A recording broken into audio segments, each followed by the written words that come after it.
Sociology optional paper 2।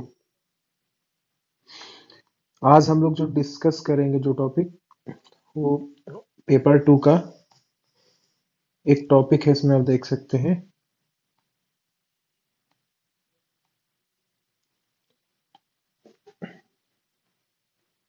Education and social change.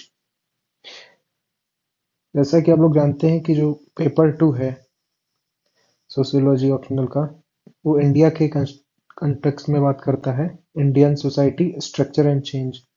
तो इसमें एक टॉपिक है सोशल चेंज इन इंडिया, उसके अंदर एक टॉपिक है एजुकेशन एंड सोशल चेंज।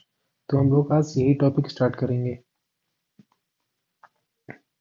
देखिए,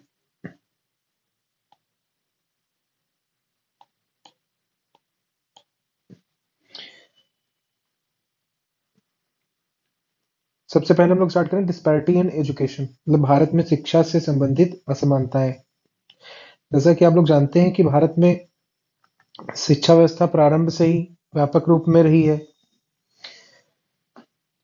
लेकिन जो शिक्षा का स्वरूप था भारत में वो धार्मिक था स्टार्टिंग में, लेकिन बाद में इसका स्वरूप बदला। तो स्टार्टिंग में आप इसका स्वरूप धार्मिक था, तो अगर शिक्षा का स्वरूप धार्मिक होता है तो उस समाज पर जो प्रभाव पड़ता है शिक्षा का, वो भी पारंपरिक प्रभाव पड़ता है। और उत्तर वैदिक काल से भारत में शिक्षा से संबंधित असमानताएं कुछ शुरुआत हो गई असमानताओं की। जैसे आप लोग पता है कि वैदिक काल, वैदिक काल के बाद उत्तर वैदिक काल। तो वैदिक काल में समानताएं थी, वैदिक काल में समानताएं थी, स्त्री पुरुष दोनों शिक्षा प्राप्त कर सकता था। लेकिन उत्तर वैदिक काल में कुछ असमानताएं प्राप्त हुई, प्रारंभ हुई। उत्तर वैदिक काल में क्या हुआ, शिक्षा मात्र पुरुष सदस्यों एवं तथाकथित उच्च जातियों तक ही सीमित रह गई। पुरुष सदस्यों उच्च जातियों तक ही सीमित रह गई। और उसके बाद जब इस्लाम भारत में आया, तो इस्लाम के आने के बाद भी ऐसा नहीं कि असमानता हट गई, असमानता तब भी रही। स्थिति में ब्रिटिश काल में कुछ परिवर्तन हुआ, क्योंकि आप लोग को पता है कि ब्रिटिश काल के दौरान लॉर्ड मैकाले ने जो मॉडर्न शिक्षा के क्षेत्र में काम किया था। तो लेकिन तो ब्रिटिश काल में क्या हुआ, आधुनिक अंग्रेजी शिक्षा का प्रचार प्रसार हुआ। और उसके बाद फिर कई जो पॉलिटिशियंस थे उन्होंने कुछ प्रयास किए, जिसके कारण महिलाओं एवं दलितों को भी शिक्षा का अवसर प्राप्त हुआ। लेकिन जो अंग्रेज या ब्रिटिश शासन जो अंग्रेजी शिक्षा का जो स्वरूप इंडिया में चला रहा था, तो उसका उद्देश्य भारत में शिक्षा का प्रचार प्रसार करना नहीं था। ब्रिटिशर्स को क्या जरूरत है कि भारत में प्रचार प्रसार करेंगे, वो उनका अपना कुछ रीजन था। रीजन क्या था, उनका उद्देश्य था कि प्रारंभिक जिम्मेदारियों को पूरा करने के उद्देश्य से अंग्रेजी शिक्षा से युक्त एक वर्ग को जन्म देना था। क्योंकि उनको यहाँ पे जो इंडियंस को अंग्रेजी शिक्षा देना चाहते थे, उसके बाद फिर वो उनसे एज अ काम लेना चाहते थे। और आज़ादी के बाद से शिक्षा संबंधित शिक्षा में जितने भी असमानताएं थी तो वो कम होनी चाहिए थी, ऐसी संभावना थी। लेकिन आज़ादी के बाद भी असमानता कायम रही।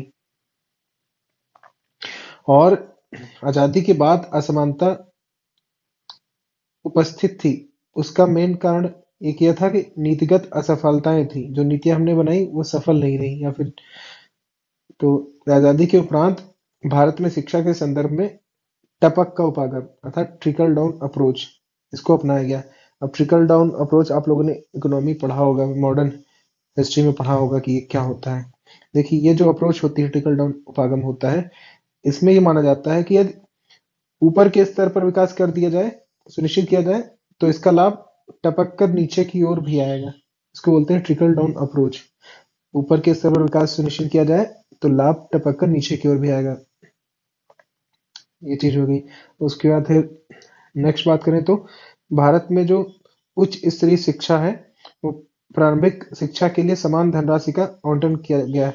मतलब भारत में उच्च स्तरीय शिक्षा हो गई या फिर प्रारंभिक शिक्षा हो गई, दोनों के लिए समान धनराशि का आवंटन किया गया। तो आपको पता है कि प्राथमिक शिक्षा जो है समाज के 100% आबादी के लिए अनिवार्य है। प्राथमिक शिक्षा तो सभी लोग लेते हैं, लेकिन जो हायर एजुकेशन होता है, उच्च स्तरीय शिक्षा, उसका लाभ तो समाज के बहुत ही कम लोग लेते हैं। 8 से 10% आबादी को ही प्राप्त होता है। तो आपको पता है जैसे कि इंडिया में आईआईसी बैंगलोर हो गया, इतने आईआईटीज हो गए, आईआईएम्स हो गए, तो फिर उनका जो वो है उच्च स्तरीय शिक्षा के जो संस्थान है, ये विश्व स्तरीय है। लेकिन जो आप प्राथमिक शिक्षा की बात करेंगे, उनकी स्थिति जर्जर है। आप देख सकते हैं कि इसमें और प्राथमिक शिक्षा और उच्च स्तरीय शिक्षा के संदर्भ में असमानताएं देखी जा सकती हैं। मतलब शिक्षा में प्राथमिक शिक्षा और उच्च स्तरीय शिक्षा, उसमें भी असमानता है। आज जैसा कि आपको पता है कि आजादी के 70 वर्ष हो गए हैं, उसके बाद भी आप देखते हैं कि आज भी असमानताएं मौजूद हैं। और अगर हम शिक्षा में असमानताओं की बात करें, तो फिर वो किन स्तरों पे विभिन्न स्तरों पर देखा जा सकता है। वो कौन कौन से स्तर हैं? पहला है पुरुष बनाम महिलाएं, दूसरा है उच्च वर्ग बनाम निम्न वर्ग, शहरी बनाम ग्रामीण, उच्च जातियां निम्न जातियां, विकसित राज्य पिछड़े राज्य, विकसित राज्य बनाम पिछड़े राज्य, उदार धर्म बनाम रूढ़िवादी धर्म। तो पहला जो हम लोग टॉपिक देखेंगे, पुरुष बनाम महिलाएं। पुरुष बनाम महिलाएं देखेंगे, तो इसमें क्या है कि जैसा कि आपको पता है कि जो हमारा परंपरागत भारतीय समाज रहा है, वो पितृसत्तात्मक रहा है। और इसमें जो सत्ता जो रही है परिवार पे, या फिर बोलिए समाज में, जो भी सत्ता पुरुष सदस्यों के पास ही रही है। और ऐसे समाज में आप लिंग पर आधारित श्रम विभाजन की कठोर व्यवस्था थी हमारे वहाँ। इसका क्या मतलब है कि जो महिलाएं रहेंगी वो घरेलू जिम्मेदारियों का निर्वहन करेंगी, और जो पुरुष सदस्य रहेंगे वो आर्थिक योगदान देंगे। इसलिए क्योंकि महिलाओं को घरेलू जिम्मेदारियों का पालन करना होता था, तो महिलाओं की शिक्षा को अनिवार्य नहीं माना जाता था। और परिवार में यह भी मान्यता रहती थी कि जो पुत्री का विवाह है शिक्षा से ज्यादा महत्वपूर्ण है। इसलिए अगर पुत्री ज्यादा पढ़ लिख जाती है, तो ऐसे में उसके लिए एक उचित वर भी नहीं मिल पाएगा। ये उनकी सोच रही कि उनको करना तो अगर घरेलू जिम्मेदारियों का ही निर्वहन करना है, तो फिर शिक्षा की क्या जरूरत है। और अगर ज्यादा शिक्षा ले भी ली, तो उचित वर भी उनको नहीं मिलेगा। इसीलिए जो स्टार्टिंग से ही जो पुत्री होती थी, उसको समाजीकरण की प्रक्रिया के माध्यम से उसको मातृत्व भाव उसके अंदर बढ़ाने का प्रयास किया जाता था। इसका मतलब है जैसे कि जब बच्चियां होती है, तो उनको पहले से ही लड़कियों की तरह ही मतलब कि ट्रीट किया जाता है। गुड़िया गुड्डू से खेलती हैं, जो लड़का होता है वो बंदूक से खेलता है। और एक मान्यता यह भी रही है कि जो पुत्र है वही वंश को आगे बढ़ाता है। तो मानता है अगर ये रही कि पुत्र ही वंश को आगे बढ़ाएगा, तो फिर अब पुत्र का आत्मनिर्भर बनना फिर अनिवार्य हो जाएगा, जाहिर सी बात है। इसलिए पुत्र की शिक्षा पर ज्यादा जोर दिया जाता था। और अगर आप 2011 की जनगणना की बात करें, और उसमें अगर कंपेयर करें पुरुष साक्षरता और महिला साक्षरता, तो जो पुरुष साक्षरता थी वो 82.14 मतलब 82.14% थी, और महिलाओं में साक्षरता था 65.46 65.46% रही।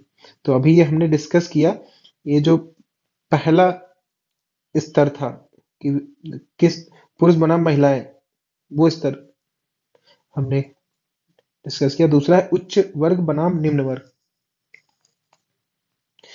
तो देखिए क्या था, आजादी के बाद भारत में शिक्षा के संदर्भ में व्यवसायीकरण की प्रक्रिया देखी गई। स्कूल कॉलेज कोचिंग खुल गए, बड़े बड़े व्यवसायीकरण हो गया शिक्षा का। तो धीरे धीरे शिक्षा फिर व्यवसायीकरण से महंगी हो गई। महंगी होने के कारण महंगी हो गई और लाभकारी व्यवसाय के रूप में परिवर्तित हो गई। तो इसलिए इसका जो निम्न वर्ग होगा तो शिक्षा से वंचित रह जाएगा। निम्न वर्ग शिक्षा से वंचित हो गया। और भारत की जो शिक्षा रही है वो कौशल युक्त भी नहीं रही है, मतलब लाभकारी भी नहीं रही है। अर्थात मतलब कि इतने सालों तक एक व्यक्ति पढ़ता है, मतलब 15 वर्षों की शिक्षा के निरंतर उसने पढ़ाई की, उसके बाद भी वो एक इस काबिल नहीं हो पाता है कि वो रोजगार अपने लिए एक रोजगार सुनिश्चित कर सके। तो एक चीज होती है अपॉर्चुनिटी कॉस्ट, मतलब कि अगर आप शिक्षा पढ़ रहे हैं, शिक्षा ले रहे हैं और उसकी जगह कोई दूसरा काम करते, उसकी जगह आप शिक्षा ले रहे हैं, तो फिर आप उसको बोलते हैं अपॉर्चुनिटी कॉस्ट। तो शिक्षा में अपॉर्चुनिटी कॉस्ट, अवसर लागत अधिक रहता है। इसी कारण जो होता है निर्धन परिवार रहता है, बच्चों की शिक्षा से ज्यादा बल बाल श्रम की ओर वरीयता देता है, क्योंकि अपॉर्चुनिटी कॉस्ट उसका उच्च है। उससे अच्छा तो वो सीधा काम करेगा और पैसे कमा लेगा। शिक्षा पाने के बाद भी जब उसको रोजगार सुनिश्चित नहीं हो पा रहा है।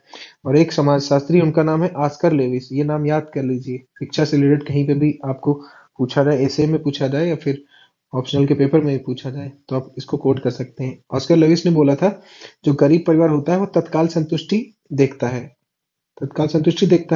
तो जैसे जैसे शिक्षा महंगी हो जाती है तो गरीबी से दूर होता जाता है।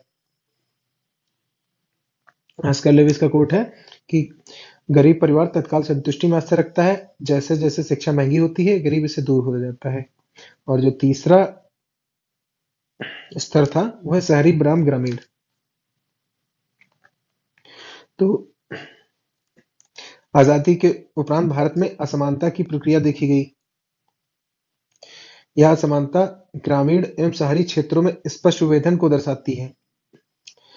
शहरी क्षेत्रों में बुनियादी सुविधाएं, इंफ्रास्ट्रक्चर सब कुछ अच्छा है। ग्रामीण क्षेत्र में बुनियादी बुनियादी सुविधाएं नहीं है। और गांव में तो 3 से 5 किलोमीटर तक की त्रिज्या में, रेडियस में प्राथमिक विद्यालय तक नहीं है, अनुपस्थित रहे हैं। तो इसलिए एक लंबी दूरी तक शिक्षा प्राप्त करना फिर कठिन हो जाता है। विद्यालयों में जलपूर्ति नहीं है, विद्युत आपूर्ति नहीं, शिक्षा सामग्री नहीं है, शौचालय इत्यादि जैसी आधारभूत सुविधाएं नहीं रही हैं। और ना ही शिक्षकों की अनुपस्थिति भी एक महत्वपूर्ण समस्या रही है। और अगर आप 2011 की जनगणना के अनुसार ग्रामीण क्षेत्रों को अगर शहरी क्षेत्रों से कंपेयर करें, तो ग्रामीण क्षेत्रों में साक्षरता दर 68.91% है और शहरी क्षेत्र में 84.98% है।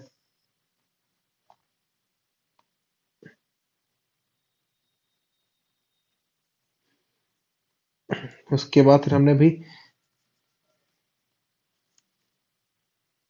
शहरी बनाम ग्रामीण देख लिया है। जो चौथा है स्तर है उच्च जातियां बनाम निम्न जातियां। भारत में शिक्षा से संबंधित असमानता जाति के आधार पर भी आप देख सकते हैं। जाति आधारित इसमें क्या है, और ये जो असमानता है वो आज से नहीं, वो उत्तर वैदिक काल से चली आ रही है और कंटिन्यूसली अभी भी जो हमारा भारतीय समाज है यहाँ पे अभी भी उपस्थित है। मतलब जो असमानता है भारत में शिक्षा के रूप में, वो उत्तर वैदिक काल से चली आ रही है और आज का जो हमारा मॉडर्न समाज है, भारतीय समाज है, उसमें भी है। और स्टार्टिंग में तो आपको पता है, प्रारंभ में शिक्षा का अधिकार तथाकथित उच्च जातियों के पास हुआ करता था। और अभी भी आप देख सकते हैं थोड़ा बहुत तो इसका असर देख सकते हैं। और शहरी क्षेत्रों में जात पर आधारित शिक्षा से संबंधित यहाँ असमानता धीरे धीरे कम हो गई। आप लोग अ, शहरों में तो धीरे धीरे अब लोग, जिसके पास पैसा है वो स्कूल भेजता है। शिक्षा से संबंधित समानता शहरों में देख सकते हैं थोड़ा बहुत, लेकिन जो ग्रामीण क्षेत्रों में है यहाँ असमानता आज भी देख सकते हैं आप व्यापक रूप से। और भारत का जो ग्रामीण समाज है जाति के रूप में आज भी विभाजित है, छुआछूत या फिर जो भी है, उच्च जाति निम्न जाति। और इसी कारण शिक्षा के संदर्भ में भी जाति के आधार पर भेदभाव देखे जा सकते हैं।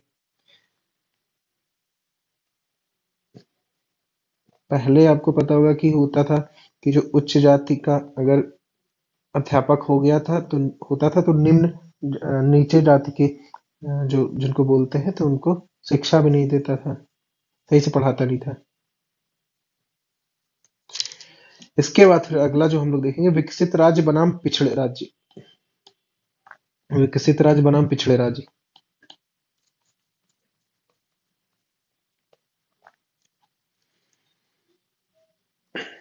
आजादी के उपरांत देश में जो असमान विकास की प्रक्रिया देखी गई, वो ऐसा नहीं था कि शहरी ग्रामीण ऐसे इसी के बीच उपस्थित थे। मतलब अलग अलग राज्यों के बीच में आप देख सकते हैं कि असमानता थी। कुछ जो राज्य थे, राज उन्होंने संसाधनों का दोहन किया और अपना विकास सुनिश्चित कर लिया। और ऐसे राज्यों में था क्या, राजनीतिक इच्छा शक्ति थी और लोगों की निष्ठा थी, विकास के प्रति निष्ठा थी, तो वो विकसित हो गए। और कुछ अन्य राज्य थे जिनमें कि जहाँ के जो राजनीतिज्ञ थे उनके अंदर ना ही इच्छा शक्ति थी, ना ही वहाँ के लोगों की निष्ठा थी, तो फिर वो जात के नाम पे वोट करते रह गए या फिर जो भी की रीजन हो सकता है। इसलिए अन्य राज्य जो है, कुछ राज्य पिछड़ते चले गए। और ये जो पिछड़े राज्य थे, इनके पास शिक्षा से के प्रचार प्रसार से उद्देश्य से एवं शिक्षा के संदर्भ में बुनियादी सुविधाओं को उपलब्ध कराने के उद्देश्य से संसाधनों की कमी रही। और 2011 की जनगणना के अनुसार अगर आप देखेंगे तो बिहार हो गया, यूपी हो गया, झारखंड हो गया, राजस्थान हो गया, जम्मू कश्मीर हो गया, ऐसे राज्यों में साक्षरता दर 70% से भी कम है और कहीं कहीं पे 90% है कुछ राज्यों में।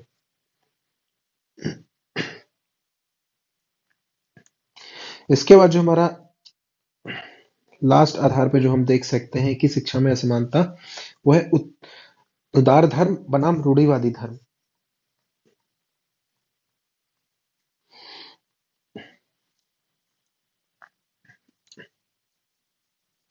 धर्म है जो है, धर्म भी शिक्षा के संदर्भ में असमानता को जन्म देता है। धर्म जो है वो परिवर्तन का विरोध करता है। आपको पता है कि जो फ्रेंच रिवॉल्यूशन आया था या फिर जो ब्रिटेन में जो सो जो प्रोटेस्टेंट और कैथोलिक के बीच में जो भी वो हुआ था, तो मतलब कि जो अगर आप धर्म होता है वो मॉडर्नाइजेशन के खिलाफ होता है, परिवर्तन का विरोध करता है। विज्ञान और धर्म दोनों ही एक दूसरे के विरोधाभासी रहे हैं। विज्ञान अनुसंधान पर आधारित होता है और परिवर्तन का समर्थन करता है, लेकिन जो धर्म होता है मान्यताओं पर आधारित होता है, मैथोलॉजी पर आधारित होता है। और जैसे जैसे वैज्ञानिक शिक्षा का प्रचार प्रसार होता है, धर्म कमजोर पड़ता है। जैसे जैसे समाज में विज्ञान बढ़ेगा, वैज्ञानिक प्रचार प्रसार होगा, धर्म कमजोर पड़ता जाता है। यही रीजन है कि धार्मिक समूह जिन्होंने वैज्ञानिक परिवर्तन को आसानी से स्वीकारा जो धार्मिक समूह जिन्होंने वैज्ञानिक परिवर्तन को स्वीकार लिया, उनमें शिक्षा का स्तर उच्च रहा, जबकि वे धार्मिक समूह जिन्होंने वैज्ञानिक परिवर्तनों को नहीं स्वीकारा, उनमें शिक्षा का स्तर निम्न रहा। जैसा कि हमने भी इतने ढेर सारे जो आधार पढ़े शिक्षा में असमानता के आधार पढ़े, पुरुष बनाम महिलाएं, उच्च वर्ग बनाम निम्न वर्ग, शहरी बनाम ग्रामीण, उच्च जातियां निम्न जातियां, विकसित राज्य बनाम पिछड़े राज्य, उदार धर्म बनाम रूढ़िवादी धर्म। तो ये सारे आधार जो थे, ऐसा नहीं कि सिर्फ भारत में या फिर किसी सोसाइटी में, हमारी सोसाइटी में एक ही कारण उपलब्ध है, एक ही असमानता का आधार उपलब्ध है, ये सारे एक साथ उपस्थित है। तो आप सोच सकते हैं कि कितनी भयावह स्थिति हो सकती है। तब असमानता अपने चरम पर पहुंच जाती है, इतने ढेर सारे जब एक साथ आधार उपस्थित हैं। यह असमानता समाज में विभिन्न प्रकार के वंचन को जन्म देती है। वंचन अर्थात कि कोई किसी चीज से वंचित रह जाता है कोई समाज। शिक्षा के अभाव में समाज के सदस्य अपने अधिकारों एवं कर्तव्य को समझने में असफल रह जाते हैं। सदस्यों में जागरूकता की कमी देखी जाती है और सदस्य रोजगार योग्य नहीं बन पाते हैं। जब शिक्षा ही नहीं है तो फिर रोजगार नहीं बन पाते हैं और यह गरीबी का एक कारण बनता है। गरीबी पुनः निरक्षरता को जन्म देती है। तो सोचिए आप, ये जो एक साइकिल है, अगर कोई पढ़ा लिखा नहीं है तो फिर उसकी वजह से गरीबी आती है और गरीबी फिर से निरक्षरता को जन्म देती है। कोई गरीब है वो बच्चों को फिर नहीं पढ़ा पाएगा एवं यह एक दुष्चक्र का रूप धारण कर लेती है। ऐसी स्थिति में इस दुष्चक्र को तोड़ने के लिए सरकार का हस्तक्षेप अनिवार्य हो जाता है। उसके बाद फिर सरकार ने काफी काम भी किए हैं, जैसे राइट टू एजुकेशन और बाकी सब कुछ। शिक्षा के संदर्भ में असमानता को दूर करने के उद्देश्य से सरकार ने निरंतर प्रयास किए। जैसे 1987 में ऑपरेशन ब्लैक बोर्ड स्टार्ट किया गया और इसका जो उद्देश्य था, विद्यालयों में बुनियादी सुविधाओं को बढ़ावा देना था और शिक्षा सामग्री का उपलब्ध कराना था और विद्यार्थी शिक्षक के अनुपात में सुधार सुनिश्चित करना था। यह था 1987 में ऑपरेशन ब्लैक बोर्ड। जो दूसरा है वो है 1995 में। दूसरा है 1995 में मध्याह्न भोजन योजना, मतलब मिड डे मील, मध्याह्न भोजन योजना, एमडीएम जो बोलते हैं, मिड डे मील योजना शुरू की गई 1995 में। यह विद्यालयों में नामांकन को बढ़ावा देने के उद्देश्य थी। न सिर्फ एक आकर्षण का केंद्र रही, बल्कि यह विद्यार्थियों में भोजन की आपूर्ति भी सुनिश्चित करती थी। जाहिर सी बात है, जो माँ बाप रहते थे वो अगर गरीब रहते थे गाँव में, तो फिर वो अपने बच्चों को स्कूल इसी कारण से भेज देते थे कि कम से कम वहाँ पे खाना तो मिल जाएगा, तो वहाँ पे पढ़ाई भी करते थे वो लोग। तो जो वित्तीय वर्ष हमारा 2000 से 2001 है, वित्तीय वर्ष आपको पता है कि 1 अप्रैल से 31 मार्च तक होता है। 2000 से 2001 का जो वित्तीय वर्ष था, प्रारंभिक शिक्षा के वैश्वीकरण के उद्देश्य से सर्व शिक्षा अभियान प्रारंभ, ये इंपॉर्टेंट है। सर्व शिक्षा अभियान 2001 में प्राथमिक शिक्षा के वैश्वीकरण के उद्देश्य से सर्व शिक्षा अभियान प्रारंभ किया गया, और जिसके अंतर्गत पहले से जो चली आ रही योजनाएं थी, सभी योजनाओं को लाया गया। जितने शिक्षा के से रिलेटेड जितनी भी योजनाएं थी, तो सर्व शिक्षा अभियान के अंदर सारी योजनाओं को एक साथ लिया गया। 2002 में संविधान का 86वां संविधान संशोधन हुआ। इसको कैसे याद करेंगे? 86वां संविधान संशोधन कब हुआ? 8 में से 6 माइनस करेंगे तो 2 आएगा, तो 2002। तो 2002 में संविधान का 86वां संविधान अधिनियम पारित हुआ, और इसके तहत अनुच्छेद 21A को जोड़ा गया, जिसमें मुफ्त एवं अनिवार्य प्राथमिक शिक्षा को एक मौलिक अधिकार बनाया गया। आर्टिकल 21A एक मूल अधिकार है, मौलिक अधिकार है, और इस अधिकार के मौलिक बिंदुओं को स्पष्ट करने के उद्देश्य से 2009 में शिक्षा का अधिकार अधिनियम पारित हुआ। राइट टू एजुकेशन एक्ट पारित हुआ 2009 में। तो ये दो चीजें इंपॉर्टेंट है कि 2002 में 86 कॉन्स्टिट्यूशनल अमेंडमेंट आया, और जिसके तहत आर्टिकल 21A को जोड़ा गया, जिसमें मुफ्त शिक्षा की बात की गई, और 14 वर्ष तक के बच्चों तक के लिए ऐसा था। और उसके बाद 2009 में RTE आया, मतलब राइट टू एजुकेशन अधिनियम एक्ट पारित किया गया, और जो 2000 ये प्रभावी कब से हुआ? 1 अप्रैल 2010 से प्रभावी हुआ ये RTE एक्ट। और यह अनुमान लगाया गया कि शिक्षा के अधिकार अधिनियम को लागू करने में अगले 5 वर्षों में लगभग 1.7 ट्रिलियन रुपए का व्यय होगा। अतः केंद्र सरकार ने यह तय किया कि इसमें केंद्र का योगदान 65% होगा, राज्यों का 35% होगा। बाद में संशोधित अध्ययन में पुनः एक अध्ययन किया गया, इसमें अनुमान लगाया कि 5 वर्षों में कुल व्यय 2.3 ट्रिलियन होगा। मतलब पहले जो कल्पना की गई, सोचा गया था कि 1.7 ट्रिलियन खर्च होने वाले हैं अगले 5 सालों में शिक्षा से रिलेटेड, लेकिन बाद में फिर अनुमान जो लगाया गया तो पता लगा कि 2.3 ट्रिलियन खर्च होगा। तो जाहिर सी बात है, ज्यादा खर्च होने वाला था, तो केंद्र सरकार ने फिर अपना 70% डिसाइड किया, फिर राज्यों का योगदान 30% डिसाइड किया। और आपको पता है कि उत्तर पूर्वी राज्यों के लिए तो केंद्र के साथ 90% और 10% ऐसा रहता है। और जो शिक्षा का अधिकार अधिनियम जो था, उसके अंतर्गत ये तय किया गया कि किसी भी विद्यालय में प्रवेश की प्रक्रिया में अभिभावक बच्चों का साक्षात्कार नहीं होगा। जाहिर सी बात है, अगर आप साक्षात्कार रखेंगे तो फिर बच्चा सिलेक्ट ही नहीं होगा। अगर उसको गांव से है, गांव पृष्ठभूमि से है, तो सिलेक्ट ही नहीं हो पाएगा, पढ़ाई फिर आगे बढ़ ही नहीं पाएगी उसकी। यह भी तय किया गया कि प्रवेश की प्रक्रिया में संदान अर्थात डोनेशन नहीं लिया जा सकता है।